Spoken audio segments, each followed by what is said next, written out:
తెలంగాణలో bullet rail corridor పనులు తీవ్ర వేగం పుంజుకున్నాయి.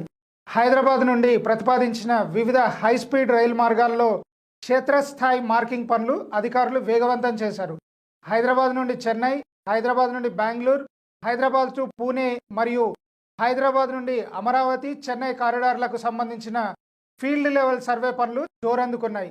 ఇందులో భాగంగా రంగారెడ్డి, నల్గొండ, వికారాబాద్ జిల్లాల మీదుగా సర్వే బృందాలు వేగంగా ముందుకు సాగిపోతున్నాయి.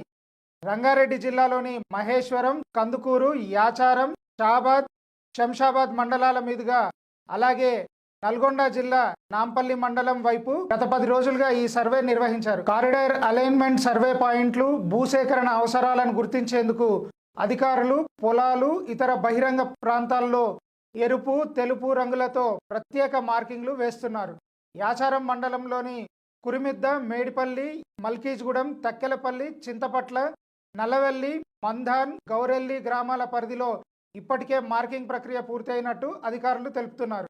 ఇప్పటికే ఈ హైస్పీడ్ కారిడార్కు సంబంధించిన ఏరియల్ సర్వే పూర్తయి సాధ్యాసాధ్యాలపై అధ్యయనం కొనసాగుతుంది. ఈ సర్వే పూర్తయిన తర్వాత తుది అలైన్మెంట్, రైల్వే స్టేషన్ల ప్రాంతాలు మరియు భూసేకరణకు సంబంధించిన సంపూర్ణ వివరాలపై స్పష్టత రానుంది.